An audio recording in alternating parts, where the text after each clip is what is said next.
देखिए, देश की सेना का कोई धर्म होता नहीं है। उसका धर्म, उसका कर्तव्य, जो शपथ दिलाया जाता है, जो ट्रेनिंग उसकी होती है, उसमें धर्म शब्द ही नहीं है साहब। वो तो देश ही सब कुछ है उसके लिए, और देश के लिए बलिदान वो देता है, वो धर्म के लिए नहीं। देश के लिए सब कुछ करे, उसको आप जाति धर्म में अगर बांधे और फिर आतंकवादियों की बहन कह दें, अति निंदनीय है, दुर्भाग्य। देश तिरंगा के पीछे है, लेकिन कथित तौर देशभक्त लोग हैं, ये तिरंगा को सामने लेकर एक धर्म विशेष के लोगों को देखिएगा आप जरूर टारगेट करेंगे, क्योंकि इनका मकसद जो है वो नफरत। अगर ये टिप्पणी करने वाला खुदा न खास्ता मुसलमान होता अगर, तो अखिलेश जी भी कहते अभी का भी गिरफ्तार करो, तेजस्वी भी कहते अभी का भी, ममता जी भी कहते अभी का भी, राहुल गांधी। मैं पूछता हूँ कि ट्विटर और एक्स पर लिखने की क्या जरूरत है? आओ न मैदान में, जंतर मंतर पे घेरो ना सरकार को भाई।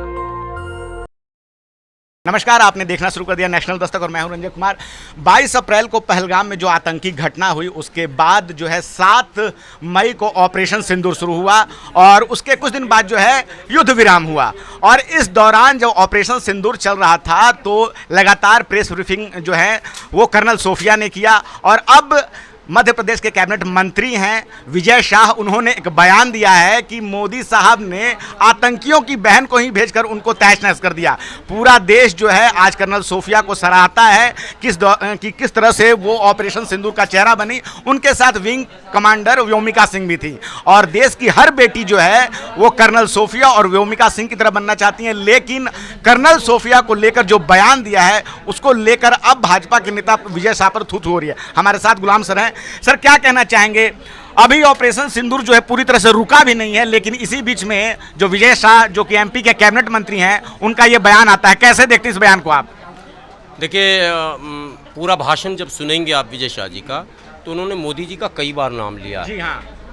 और एक दृश्य आपकी नज़र में होगा, जब भाजपा किसी के दबाव में कह लें या जैसे भी कह लें, भोपाल से साध्वी प्रज्ञा ठाकुर को टिकट मिल गया था, वो चुनाव जीत भी गई थी, लेकिन मोदी जी ने उनके परिणाम और अभिवादन को स्वीकार नहीं किया।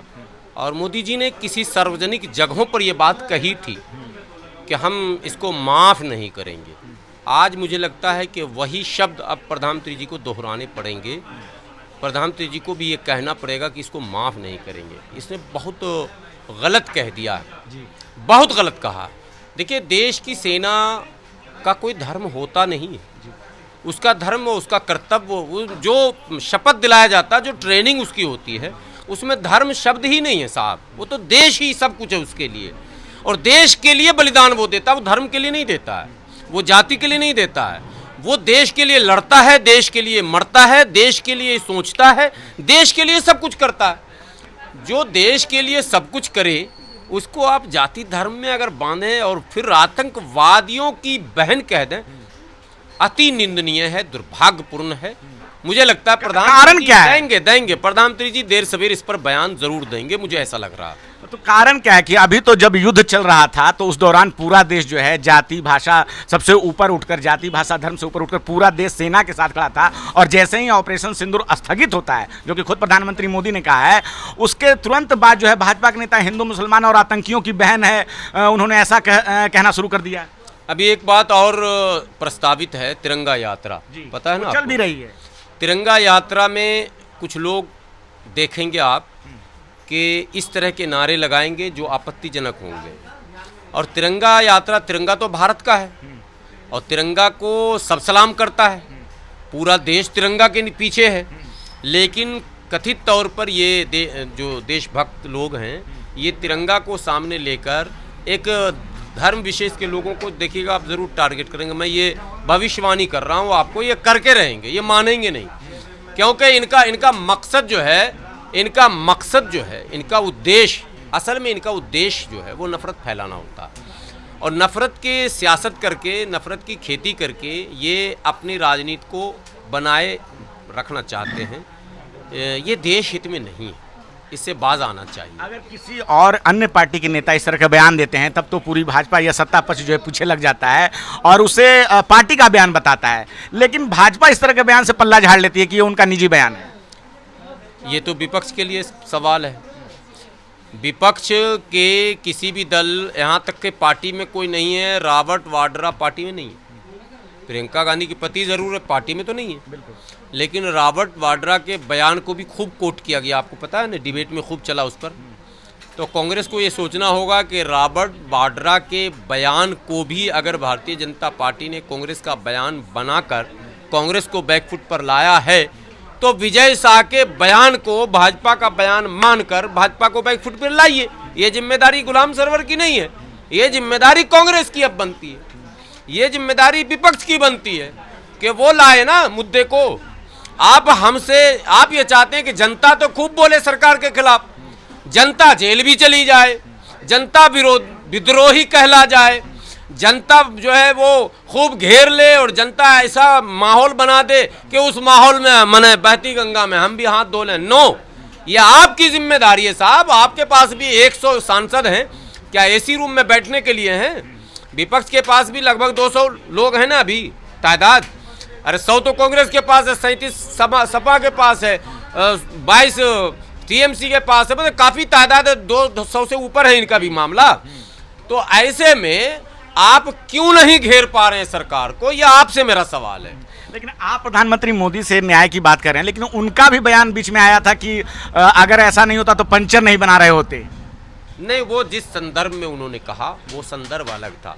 देखिए सबका तो उस बयान का आप समर्थन करते हैं? वो वक्फ बोर्ड का एक संदर्भ था, वो संदर्भ अलग था। हाँ। उस बयान का समर्थन करते हैं आप? नहीं, समर्थन नहीं करते हैं, उस बयान को पहले समझिए। संदर्भ ये था कि वक्फ बिल पर जो प्रोटेस्ट हो रहा है उस पर उन्होंने कहा कि मैंने जो बिल लाया है उस बिल में हमने पसमानदा मुसलमान, गरीब मुसलमानों के लिए कुछ विशेष अवसर क्रिएट किया है, और पहले अगर वक्त का सदुपयोग हो गया होता तो आज मुसलमान पंचर नहीं बना रहे होते।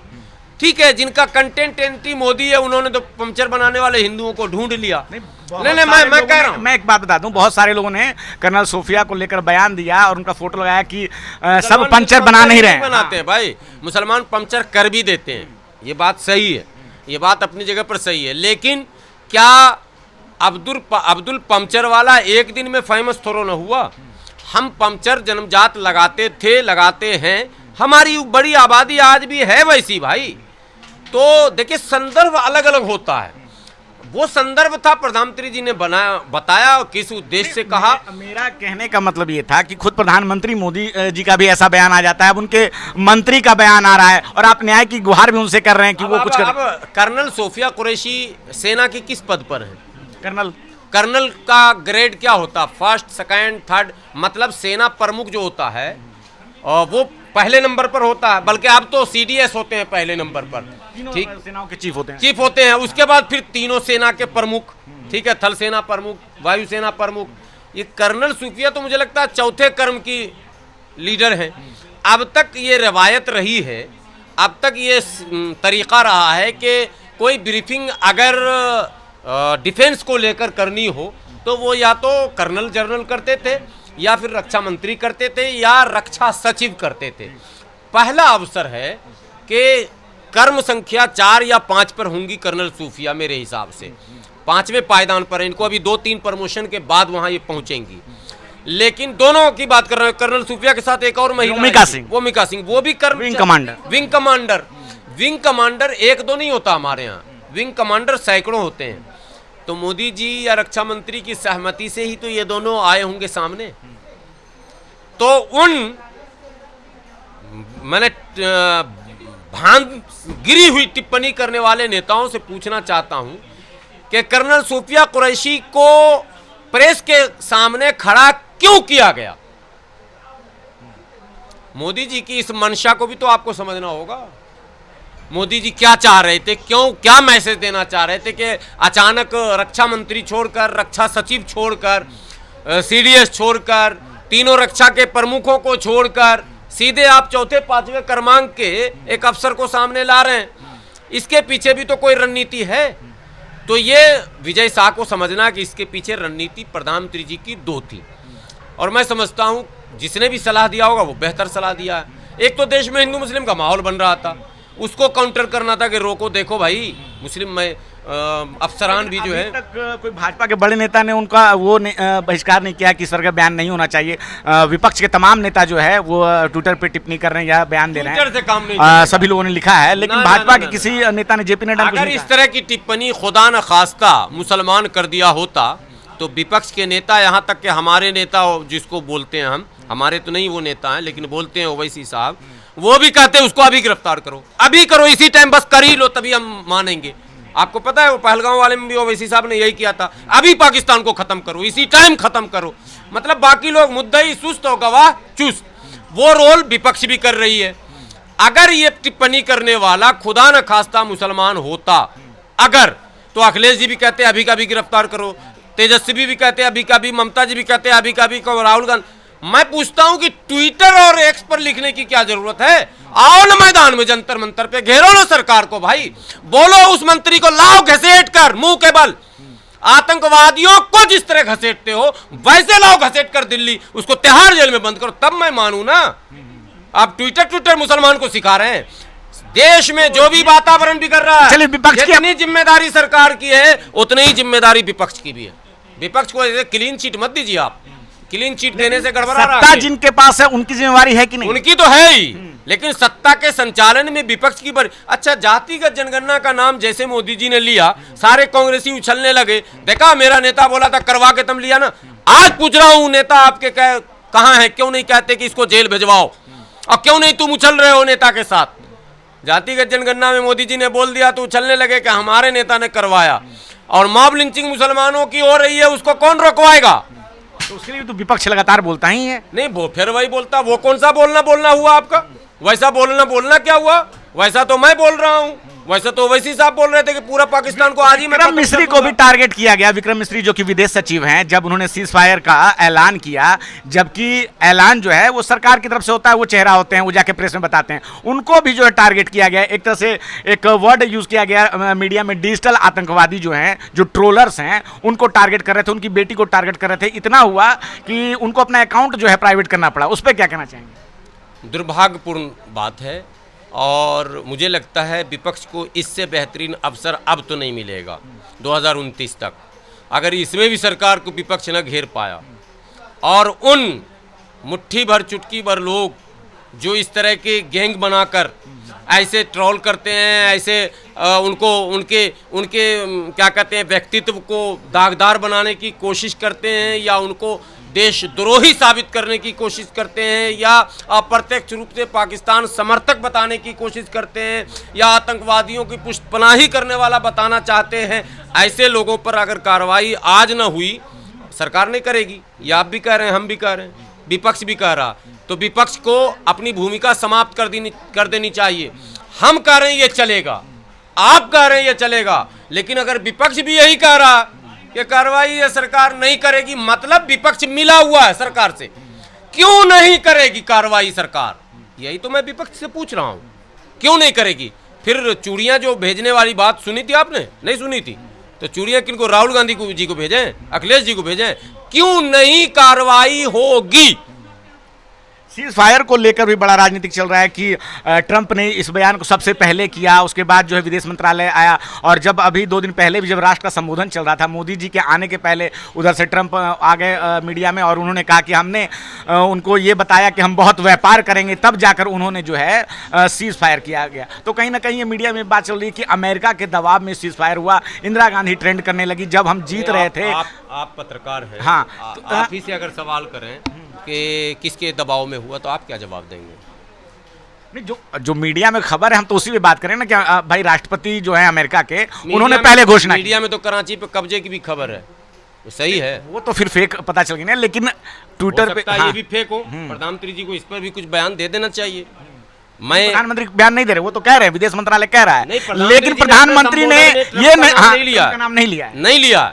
तो ट्रंप खुद ही घूम घूम के सब जगह कह रहे हैं, पता है कि नहीं आपको? वो रुके नहीं है, ट्रंप है कि मानता नहीं, 4-4, 5-5 जगह ये बयान। मोदी जी उनके बयान को काट क्यों नहीं रहे? हाँ, यही तो मैं कह रहा हूँ, प्रधानमंत्री जी को ट्रंप के बयान का खंडन कर देना चाहिए, और ये कहना चाहिए कि मानवीय मूल्यों को देखकर, मानवीय मूल्यों को सामने रखकर, पाकिस्तान जो उन्होंने राष्ट्र को संबोधित किया कि पाकिस्तान गिरा रहा था, घुटने टेक दिया उसने, बातें की, ठीक है, हम तो आप पे भरोसा कर रहे हैं, लेकिन ये बीच में ट्रम्पवा जो बोल रहा है ये आपके भरोसे पर शंका पैदा हो रहा।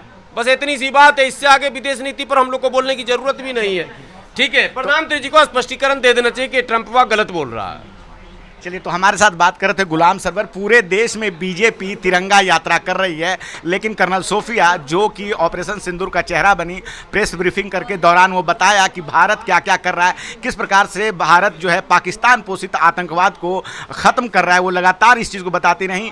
और उसके बाद जब सीज़ फायर की घोषणा हुई तो इसमें भी विवाद छिड़ गया, जहाँ एक तरफ मोदी जी कहते हैं कि हमने ये किया है, वहीं पूरे दुनिया में ये मैसेज जा रहा है कि ट्रंप जो है उनका ये कहना है कि हमने भारत और पाकिस्तान में सीज फायर करवा दिया। आप क्या सोचते हैं इस बातचीत को लेकर? अपनी राय कमेंट में जरूर बताएं। मैं रंजय कुमार, कैमरामैन आशीष के साथ, नेशनल दस्तक। नेशनल दस्तक की आपसे गुजारिश है कि अगर इसको बचाना चाहते हैं तो नेशनल दस्तक को सब्सक्राइब करने के लिए रेड कलर के सब्सक्राइब बटन को दबाएं, फिर बेल आइकन की घंटी दबाएं। नेशनल दस्तक को बचाने के लिए बहुत जरूरी है कि हर खबर को शेयर करें, लाइक करें, कमेंट जरूर करें।